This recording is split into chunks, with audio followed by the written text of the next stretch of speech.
toutes et à tous, c'est Hermès, j'espère que vous allez bien, j'espère que vous avez apprécié la vidéo d'hier. Aujourd'hui, je suis en compagnie de Jean Mathias, fondateur et CEO de Fungible. Diplômé en management des systèmes d'information, tu lances ta carrière dans la promotion immobilière avant de te consacrer il y a 2 ans maintenant entièrement aux opportunités Web3. Où est né le concept Play to Earn, unique au monde et dédié au monde du tennis, Fungible. Je vais rappeler quelques chiffres très rapidement. Début de l'aventure, c'était en mars 2022, bientôt 2 ans maintenant. Ouverture de la marketplace depuis le 18 décembre dernier. Plus de 250 joueurs professionnels sont en contrat Fungible. Des cartes vendues à près de 2000 $. Et le lancement du jeu sera prévu pour le premier trimestre 2024. Fungible a pour mission de rassembler tous les fans de tennis actuellement dispersés aux 4 coins du monde. Ce n'est pas moins de 1 milliard de fans potentiellement à réunir. Une stratégie bottom-up, créer son propre joueur avec des services d'Andy Roddick, le revers de Novak Djokovic, le coup droit de Rafael Nadal, participer à des compétitions et gagner des récompenses exceptionnelles. Un mécanisme de jeu ludique, des combinaisons uniques et un jeu fantasy tennis évolutif. Pour conclure, on connaissait le Sorare du rugby avec Ovalie. Aujourd'hui, c'est celui du tennis qui complète le Grand Chelem. Jean, avant de commencer, je te souhaite la bienvenue. Peux-tu te présenter ? Alors bonjour Vincent, merci beaucoup pour cette introduction qui est vraiment parfaite. Je me demande ce que j'ai rajouté là-dessus. Donc en effet, je m'appelle Jean, je suis le fondateur de Fungible, je suis un grand passionné de tennis et de Web3, ce qui m'a amené justement à créer ce jeu Play to Earn dédié aux fans de tennis. Et donc comme tu dis, l'aventure a commencé il y a presque 2 ans maintenant, où l'idée de base était vraiment de créer le meilleur jeu fantasy pour les fans de tennis, car que ce soit en Web2 ou en Web3, ça n'existe pas un jeu tennis fantasy qui soit à la fois excellent, immersif et qui permette justement de créer un univers dédié au tennis. Et donc, avec beaucoup de volonté, beaucoup d'ambition, il y a 2 ans, j'ai créé Fungible, ce qui nous a permis aujourd'hui d'arriver en 2024 et de lancer le jeu dans quelques semaines, fin mars 2024. Donc, l'idée de base était quand même de donner plus de visibilité à ces joueurs de tennis qui n'en ont pas. Donc, il était vraiment d'intégrer ces joueurs ETF qui sont classés 500e, 400e mondial, 200e, et de créer un jeu autour d'eux pour leur donner plus de visibilité. Et donc, au fur et à mesure, on a pu signer de plus en plus de joueurs, de plus en plus de partenariats, jusqu'à arriver à des joueurs qui sont aujourd'hui dans le top 100. Et donc, notre marketplace est opérationnel et en live depuis le 18 décembre, où vous pouvez déjà acquérir les premières cartes de vos joueurs préférés pour préparer l'arrivée du jeu qui arrive fin mars. Ah ouais, excellent, merci pour toutes ces précisions. On va d'ailleurs en reparler pendant cet échange. On va rentrer tout de suite dans le vif du sujet. On va parler bien évidemment sport, tennis, business, startup, Web3, blockchain, NFT et de tennis. Pour commencer, j'aimerais qu'on aborde le nerf de la guerre.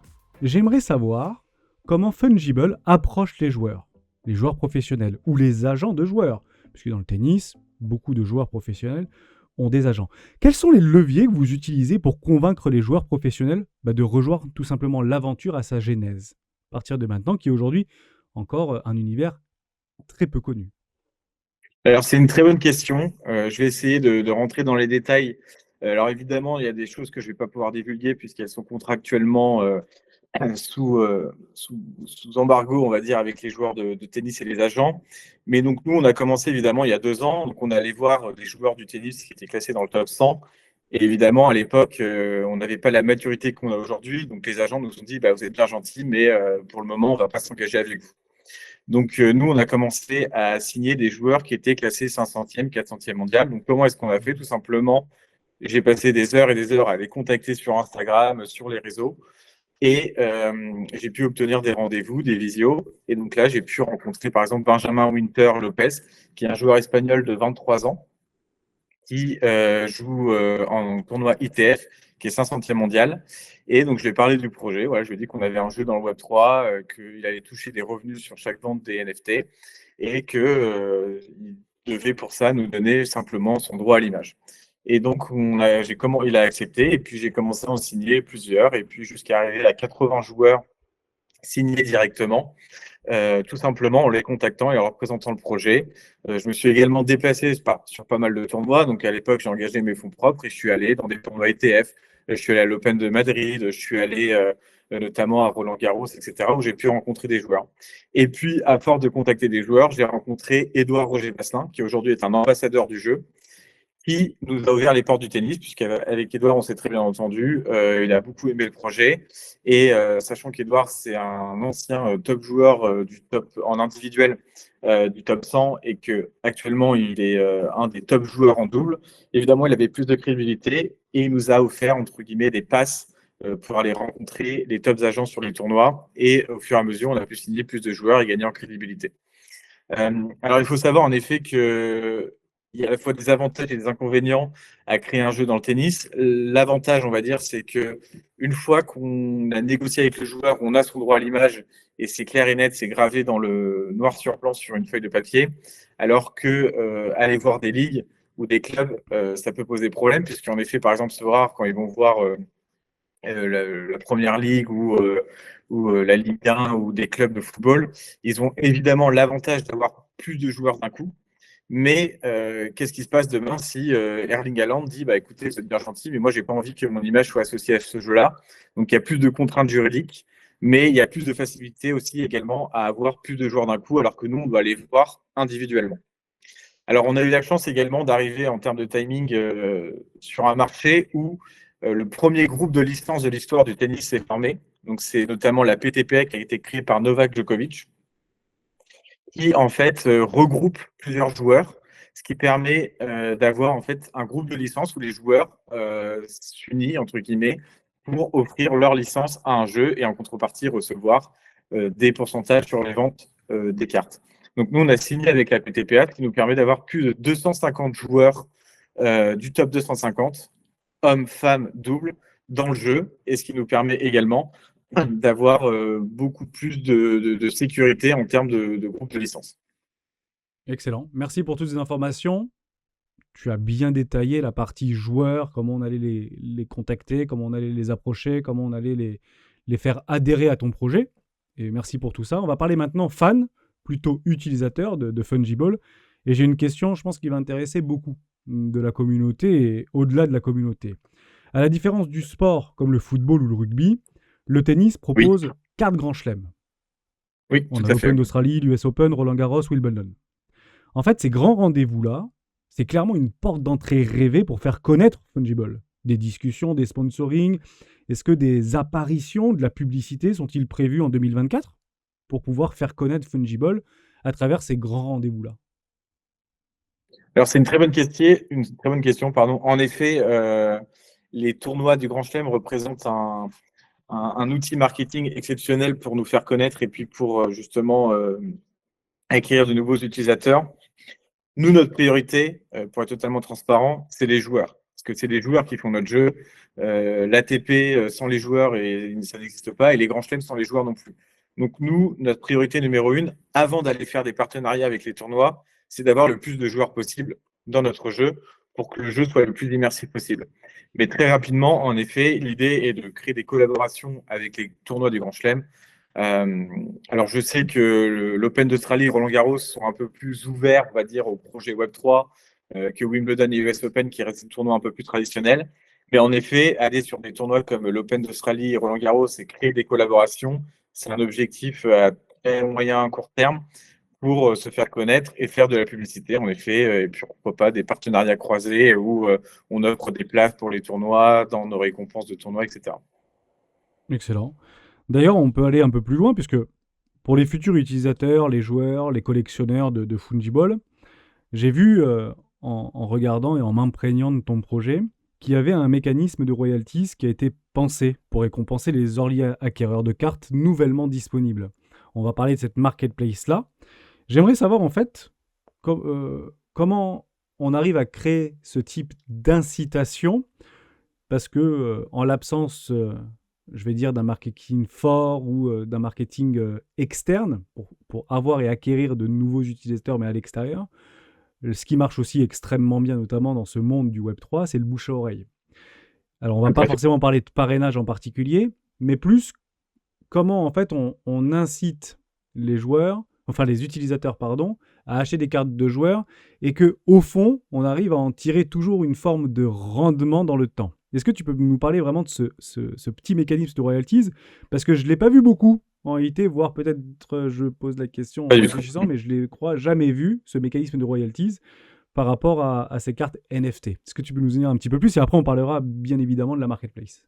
Tout à fait. Bah, si tu veux, le système de royalties, il se faisait plus dans l'art, notamment, mais pas trop dans le système du gaming. Alors, comme je t'ai dit, moi, je suis un grand passionné de tennis, mais également de Web3. Et donc, moi, en fait, en concevant ce jeu, je me suis mis à la place d'un utilisateur Web3 et quels étaient ses souhaits numéro un et qu'est-ce qui ferait que le jeu serait le plus immersif possible et pourquoi est-ce que j'aurais envie d'acheter et de jouer à ce jeu. Et notamment, ce système de royalties est devenu comme une évidence puisque je me suis dit quand même, moi, en tant qu'utilisateur, je rêverais de pouvoir en fait gagner de l'argent, on va dire passif, juste en jouant aux jeux vidéo, et encore plus en ne faisant rien, c'est-à-dire en achetant juste la première carte, la première NFT, en étant le premier holder, et à chaque fois qu'elle serait revendue, je toucherais des royalties. Donc l'idée est partie de là, et donc on a décidé de l'implanter sur la première version du jeu, où chaque premier holder a une royalties de 0,5% à chaque fois que la carte est revendue sur le marché secondaire. Donc, c'est une façon également de stimuler, on va dire, la marketplace et de permettre aux premiers détenteurs, aux early adopters également, d'avoir une récompense sur la revente de chaque carte. Ouais, c'est super intéressant parce qu'en fait, il y a plein de canaux, plein de leviers pour pouvoir attirer. On fait de la communication, de la publicité, marketing de réseau, etc. Mais l'idée, en fait, d'inciter, d'être le premier à détenir ces NFT, donc qui sera finalement gravé dans une adresse, tout simplement, on a la possibilité Exactement, d'en tirer à chaque fois qu'on la vend. Donc, si dans 10 ans, on continue à la vendre, sur la exactement. marketplace, bah, en fait, je toucherai toujours 0,5% de royalties de façon perpétuelle. Je trouvais ça, en fait, ce mécanisme extrêmement intéressant, très judicieux, très malin, pour pouvoir, en fait, à moindre coût, pouvoir faire venir des personnes, ne serait-ce que par curiosité. Et j'ose espérer que ce mécanisme de jeu dans les play to earn à venir seront éventuellement présentés comme tu l'as pu le présenter, puisque moi, ça me donne vraiment envie d'être un des premiers à acheter une carte qui sont actuellement sur la marketplace, sans pour autant attendre le trade, en fait, après, derrière, qui pourrait être proposé. C'est top l'idée. Exactement. Exactement. Et puis, c'est vrai qu'on peut même adopter sa stratégie sur le long terme, comme tu disais très bien. C'est-à-dire que dans 5, 6 ans, je peux, sur mon wallet, continuer à percevoir des royalties en ne faisant strictement rien, puisque j'aurais été simplement le premier holder de la carte. Ouais, absolument. Est-ce que tu peux nous parler un peu plus, tant qu'on est sur la marketplace, de comment en fait ça fonctionne? J'ai une carte ici, donc moi j'ai des références de Play and Earn qui sont aussi dans le monde sportif. On peut parler Ovalie, je sais que tu les connais Ovalie, personnellement, Sorare, bien Sorare, sûr, etc. Stables. Tu apportes en fait quelque chose d'un petit peu différent, notamment par rapport à la puissance, au service, au retour, au mental, etc. Est-ce que tu peux nous en dire un petit peu plus sur le mécanisme du jeu? Qu'est-ce qui se passe en fait derrière la barrière? Ce qu'on voit, c'est très bien, ce qu'on voit, c'est concret, ce sont des faits, mais comment ça fonctionne en fait derrière?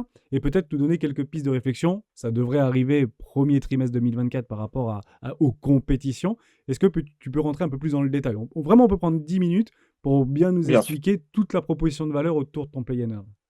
tout à fait. Alors, en effet, nous, le jeu a été pensé comme un mode carrière pour un joueur de tennis virtuel. C'est-à-dire que l'utilisateur va arriver sur la plateforme quand le jeu sera prêt et il va pouvoir choisir un avatar qui va le représenter dans le jeu. Et cet avatar, en fait, va pouvoir participer à des tournois virtuels qui sont liés au tournoi réel et tenter d'être le meilleur joueur virtuel possible pour gagner des récompenses. Donc, évidemment, nous, on n'est pas un jeu collectif où on peut mettre, comme ce soir, le gardien, le défenseur, l'attaquant, etc. Donc, on est parti sur un parti pris où, en fait, on a divisé les cartes des vrais joueurs de tennis en plusieurs compétences. Donc, sur Fungible, on a plusieurs compétences, on a notamment le service, qui va représenter toutes les qualités de service du joueur dans la vraie vie, pourcentage de service réussi, nombre d'ace, le nombre de fautes sur son service, etc. On a également la puissance. Donc là, la puissance va catégoriser la puissance du joueur sur un tournoi, c'est-à-dire, imaginons, on a Djokovic qui gagne 6-0, 6-0, 6-0, et ben, sa note de puissance va être plus proche du 100, mais ça va également prendre en compte voilà, la durée du match, etc.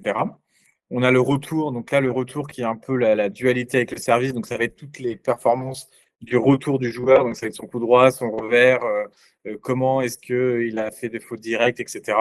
Et on a le mental qui, là, va être catégorisé sur le mental du joueur durant un tournoi. Par exemple, le nombre de tie-break sauvés, le nombre de balles de match sauvées, etc.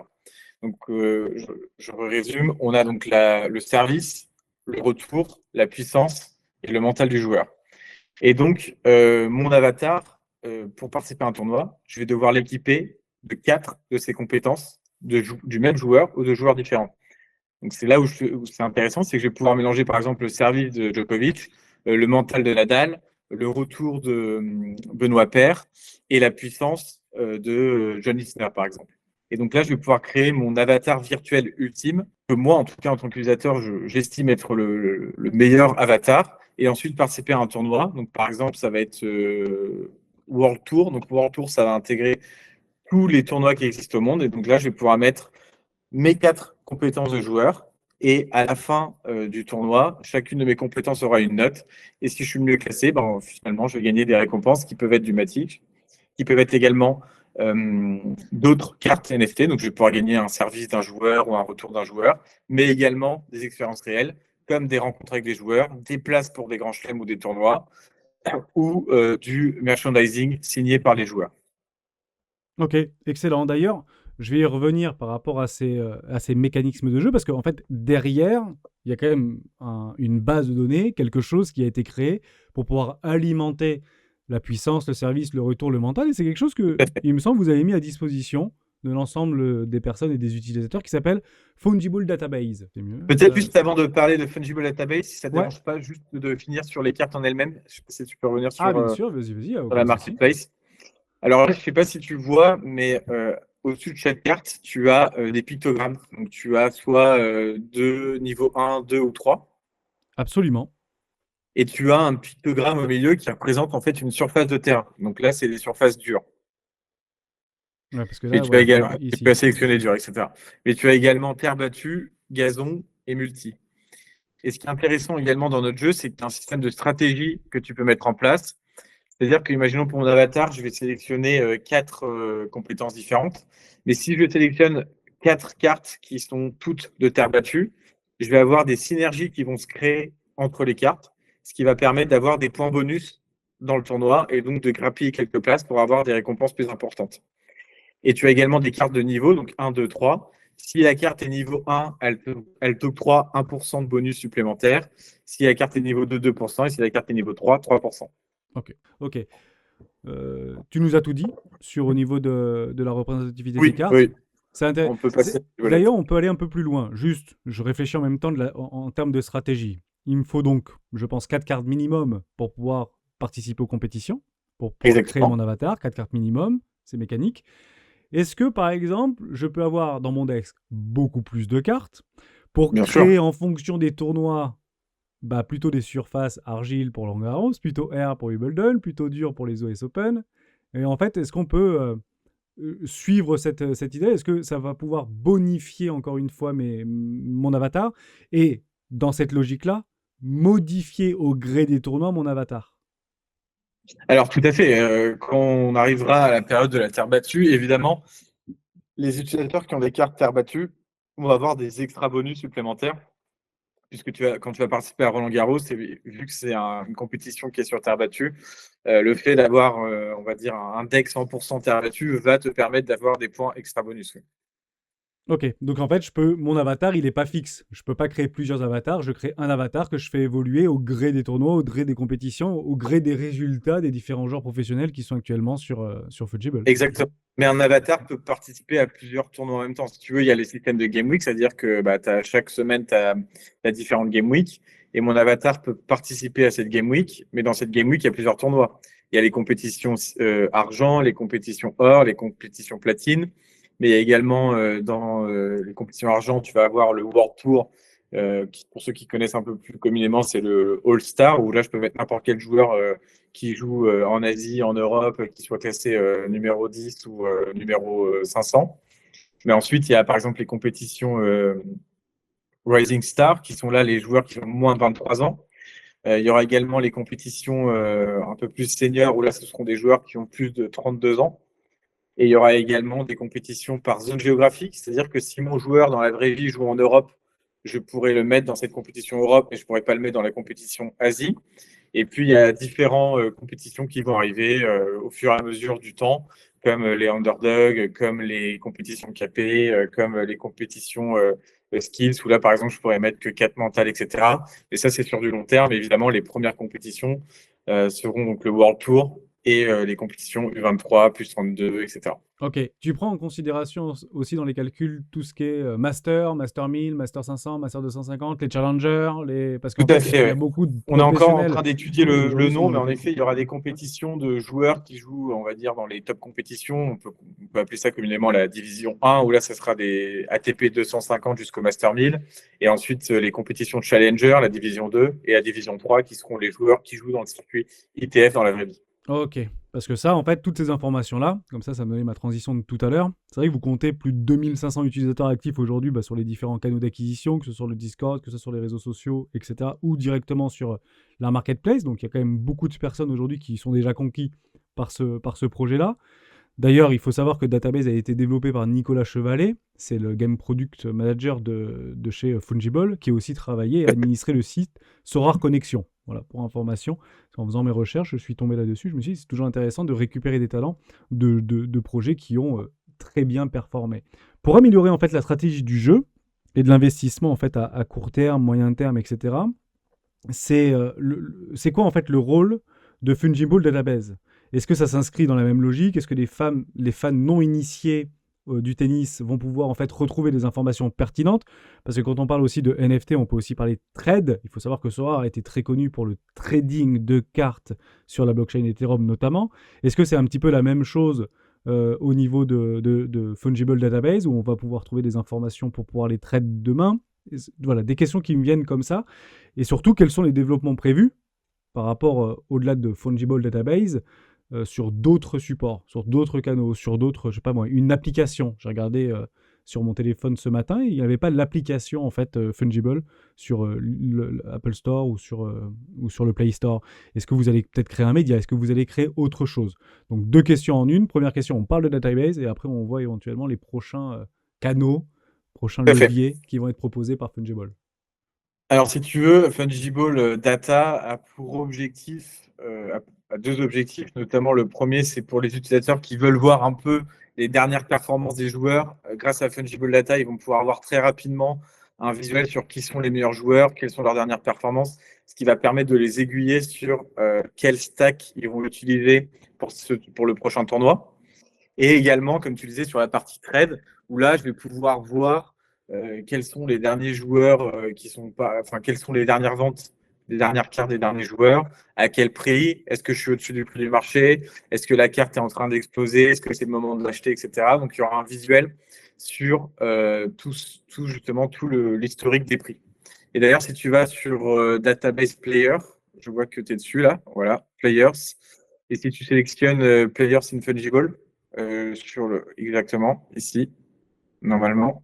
Et si tu mets Search, tu vas avoir du coup les premiers joueurs qui ont été vendus sur la marketplace. Et si on prend par exemple Porridge ou Greg Spore, voilà, comme tu veux, un des top joueurs, tu vas pouvoir voir justement, tu vois, ça c'est les derniers prix de transaction de ces cartes. Si tu vois combien de cartes ont été vendues, à quel prix et qui les a achetées. Ce qui va permettre aussi d'indiquer sur la revente voilà, les stratégies de la part des utilisateurs sur la revente ou sur l'achat. Excellent, ça, c'est une vraie mine d'informations. Donc, par exemple, je me pose une question. Je sais qu'il y a un des joueurs qui sont actuellement sur ta marketplace, mais je ne l'ai pas vu passer parce que je suis arrivé un petit peu tard. Est-ce que je peux retrouver facilement une carte qui a été potentiellement vendue il y a plusieurs semaines directement sur la marketplace, etc.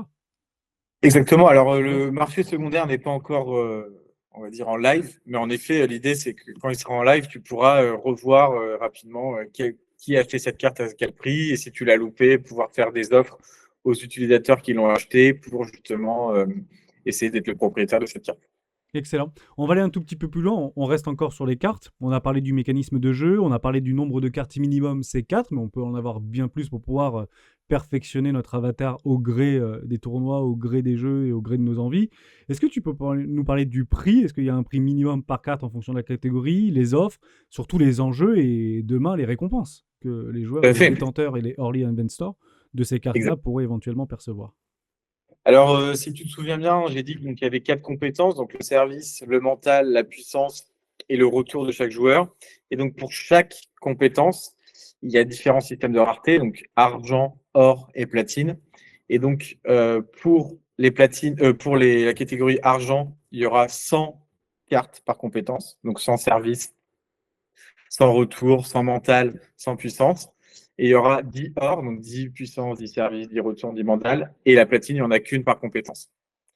Donc, il y a un système de rareté, du coup, qui existe par lui-même. Et excuse-moi, je me souviens plus de ta question, du coup, parce que je me suis perdu sur le système de Ouais, rareté. voilà, le prix, les offres, les enjeux et les Le prix, récompenses. alors, en effet, le prix, très important. Il y a un prix de départ de 1 Matic sur, sur la catégorie argent, 10 Matic sur l'or et 50 pour les platines. Ok.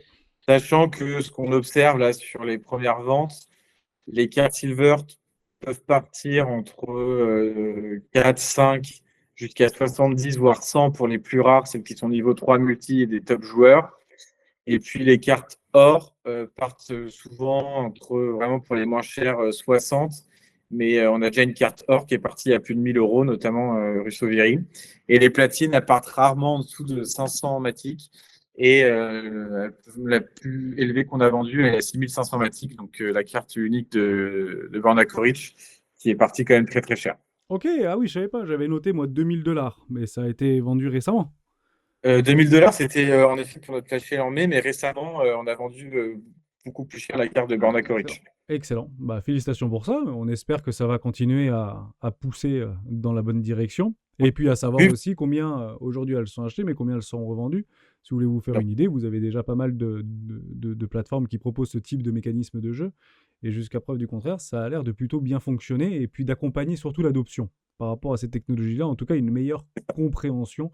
Et je parle ici particulièrement des NFT. Une question Exactement. aussi très Sachant qu'on est quand importante, même très early. que vous êtes quand même très early. Et d'ailleurs, en parlant Bah, le d'early, jeu n'est pas sorti, exactement. On a pour le moment que, entre guillemets, 50 joueurs qui sont sortis sur la plateforme. On en a plus de 200 à sortir. Il y a des nouvelles qui vont arriver. Il y a le marché secondaire. Le marketing, pour le moment, on n'a pas encore fait d'énormes dépenses. Donc, on est vraiment sur un stade early. On a des très bons chiffres sur la première phase d'adoption. comment tu l'expliques? Est-ce que tu l'expliques par rapport au côté international? C'est vrai que le site est en anglais, on a aussi le site en français, parce que le tennis, c'est le deuxième sport en termes de licenciés en France, par exemple, Oui. au-dessus du rugby, au-dessus de l'équitation. Est-ce qu'il y a eu, ou il y a un effet d'aubaine, peut-être un bon placement, ou du bouche-oreille par rapport aux joueurs? Les joueurs aussi parlent de Fungible. Comment tu peux expliquer en fait? Parce que je le dis en toute franchise, si je regarde d'autres sports beaucoup plus visuellement représenté ou télévisuellement représenté. Bon, il n'y a pas beaucoup d'Instagram qui parlent de Sora, ou il n'y a pas beaucoup de personnes qui vont parler de Sora, ou de joueurs de foot qui vont parler de Sora. Est-ce que c'est différent peut-être dans le tennis? Est-ce qu'il y a une plus grande promiscuité, proximité avec les joueurs par rapport à leurs fans? Et comment tu peux expliquer ça? Oui, et le tennis, c'est un sport totalement différent du football ou même des sports collectifs. Déjà, pour être totalement transparent, les utilisateurs, les consommateurs de tennis sont des personnes qui souvent ont des moyens un peu plus aisés que d'autres sports. De plus, c'est quand même voilà, le sport individuel le plus suivi au monde. Comme tu disais tout à l'heure, on a presque 1 milliard de fans dans la planète. Quand on veut voir ou consommer du tennis, c'est très cher de jouer au tennis. Parfois, pour jouer avec une raquette, la raquette peut coûter 200 euros. Louer un cours de tennis, c'est assez cher.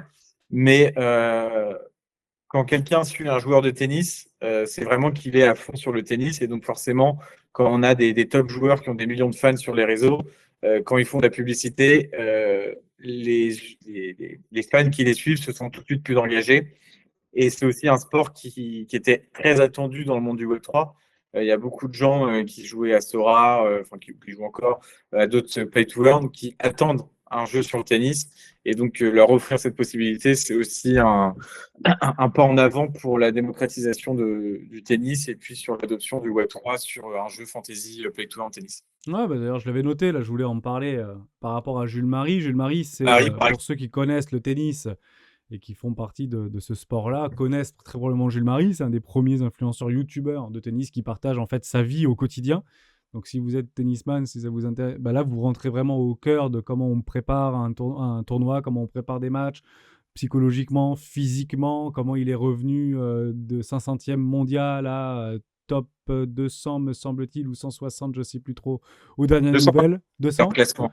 Il a d'ailleurs 226. il a d'ailleurs participé au qualificatif de l'Open d'Australie cette année. Il a battu Benoît Paire. C'était un grand challenge pour lui. Il avait pour ambition de participer aussi aux qualifications de Roland-Garros. Donc, il faut comprendre que quand on allume la télé sur France 2, sur France 3 ou sur France 4, quand on voit les matchs de Roland-Garros, bah, il y a toute une vie avant ça. Il y a des qualificatifs avant ça. Et parfois, ça peut bouleverser une vie d'arriver devant, dans un cours mondialement reconnu, etc. Donc, voilà, si ça vous intéresse de près ou de loin, je pense que Jules Marie est une très bonne chaîne pour pouvoir comprendre un petit peu tous les mécanismes et la vie autour d'un joueur professionnel de tennis, tout simplement.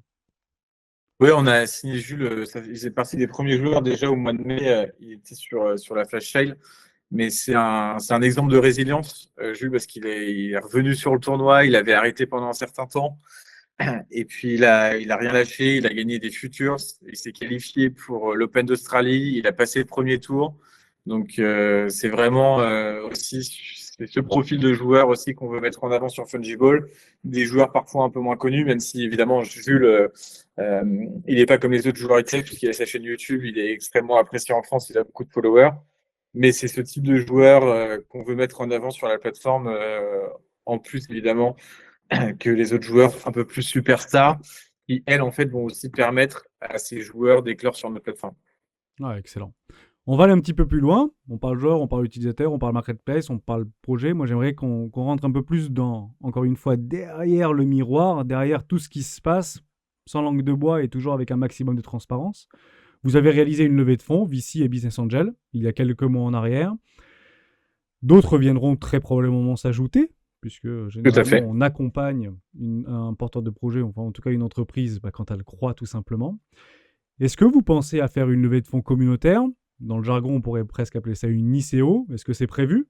Et également, est-ce qu'il y a un token qui serait d'actualité? Alors, je sais que Sorare n'a jamais proposé de token, mais est-ce que c'est peut-être le cas pour Fungible? Est-ce qu'il y aura un token?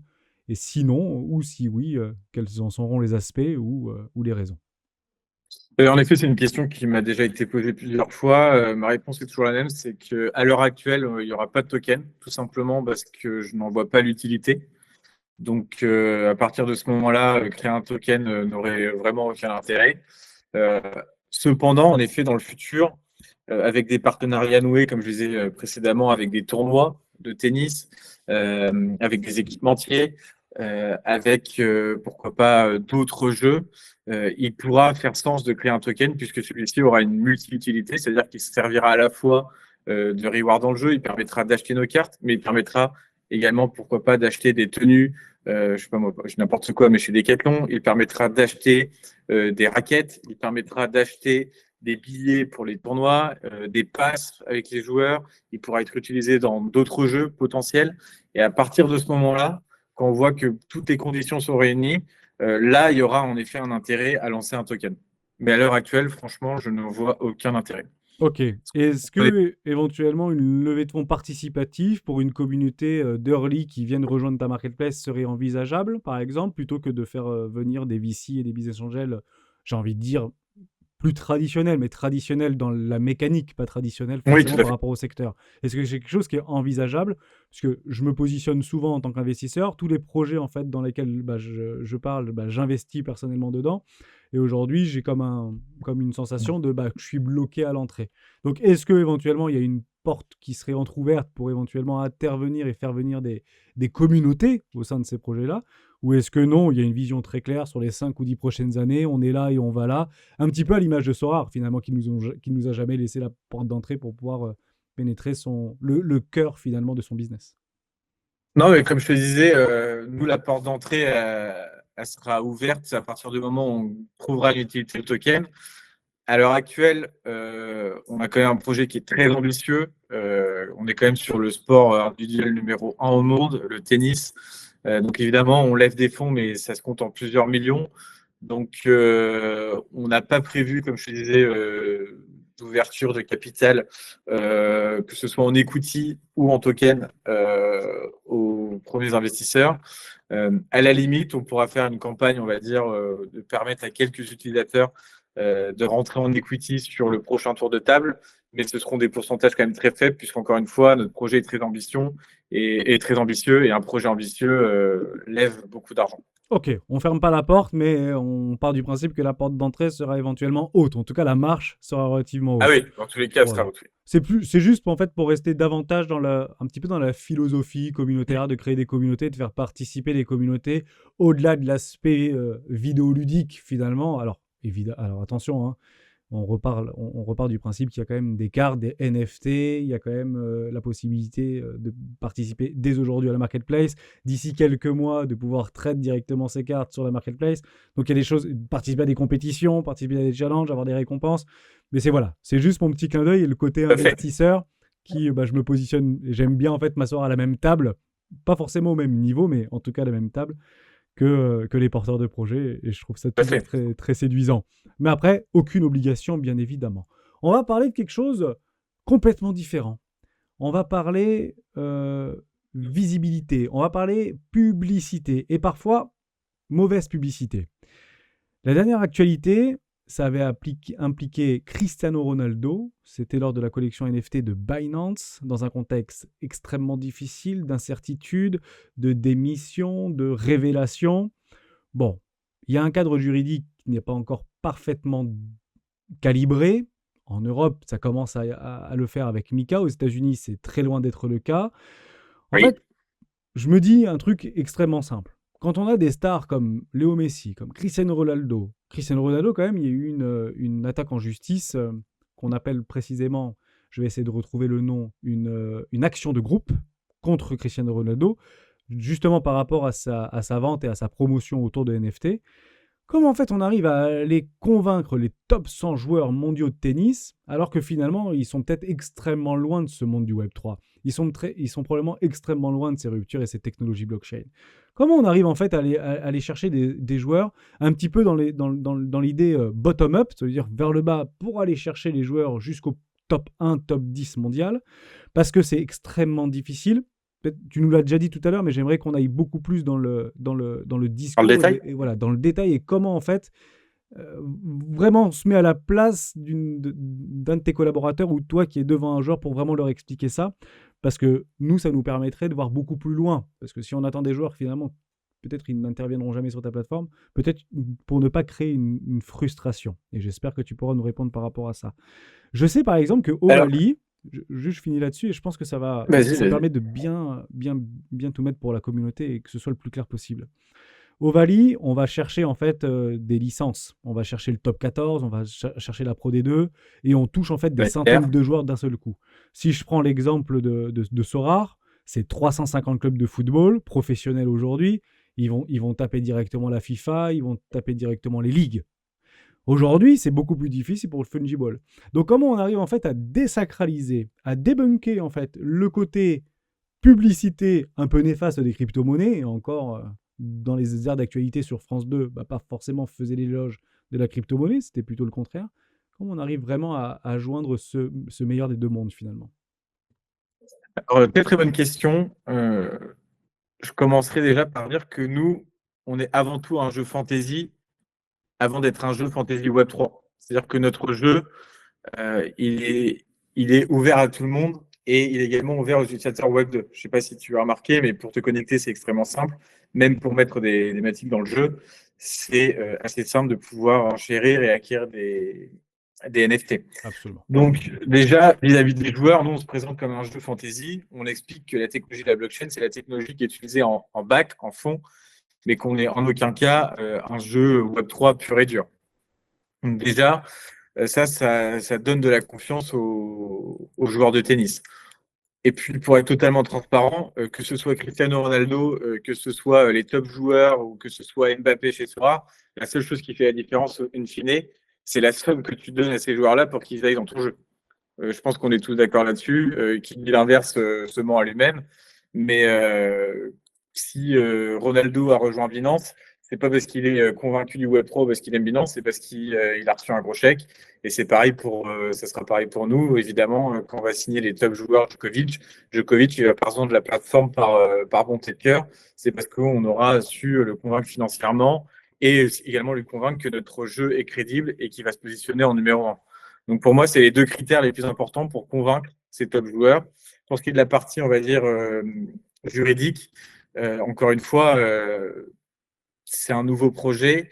Les joueurs de tennis, les joueurs de football, les ligues, les clubs ou Cristiano Ronaldo prennent moins de risques à partir du moment où ils voient que les projets avec lesquels ils signent sont les numéros un et à partir du moment où ils reçoivent un chèque financier qui compense leur investissement dans le jeu. Complètement, d'accord. Et ça fonctionne aujourd'hui aussi comme ça dans le monde du tennis. Mais ça fonctionne partout comme ça. Ça fonctionne partout C'est pas comme que ça. dans le monde du tennis, hein. Ça fonctionne C'est quelque partout chose. pareil. Ok. Merci en tout cas pour ces précisions et pour jouer franc jeu. J'aimerais qu'on aille un tout petit peu plus loin. Moi, j'aime bien avoir des visions très long terme quand j'ai la chance et quand on a la chance d'avoir des porteurs de projets, des CEO et des cofondateurs. On aime le tennis. Je suis personnellement, et peut-être que beaucoup vont l'apprendre, mais je suis trésorier d'un club de tennis de ma région. La tendance ces derniers temps, c'est plutôt du côté paddle et non pas tennis. Je suis très C'est vrai. sollicité d'ailleurs au sein de la municipalité pour créer un espace de paddle, puisqu'on a 3 très beaux terrains en dur. Mais de plus en plus de personnes nous demandent des joueurs de paddle. Est-ce que Fungible pourrait proposer, dans cette même dynamique, dans cette même logique, dans ce même mécanisme de jeu, d'ouvrir un petit peu plus à d'autres sports de raquettes? Je pense naturellement au paddle, je pense au ping-pong, parce qu'on a bientôt les Jeux Olympiques 2024, avec les frères Lebrun. On a également le badminton. Bon, en gros, tous les sports de raquettes possibles et imaginables qui pourraient éventuellement être inscrits dans cette logique de Fungible, tout simplement. Alors en 2024, c'est sûr que non. Parce que je considère quand même que aller sur d'autres sports, ça implique de nouvelles équipes, ça implique quand même un nouveau gameplay, même si le nôtre est réplicable, on va dire, même sur tous les sports qui existent au monde, avec des compétences d'athlètes. Mais c'est beaucoup d'efforts et d'investissement que d'aller sur d'autres sports. Donc on peut vite se perdre. Et il faut d'abord asseoir sa position de leader sur le tennis, ce qu'on est en train de faire, avant d'imaginer aller sur d'autres sports et donc forcément faire un peu tout et n'importe quoi. Donc évidemment, c'est possible, le paddle. Après, encore une fois, nous, notre stratégie, c'est d'abord d'asseoir notre position de leader sur le tennis et ensuite potentiellement de voir s'il y a un marché déjà sur le ping-pong, le paddle, le badminton, voire même le squash. Et en effet, potentiellement, avec des levées de fonds ou même en fonds propres, investir sur ces sports-là pour développer le jeu sur des sports de raquettes. Oui, puisque les infrastructures finalement seront relativement identiques, relativement.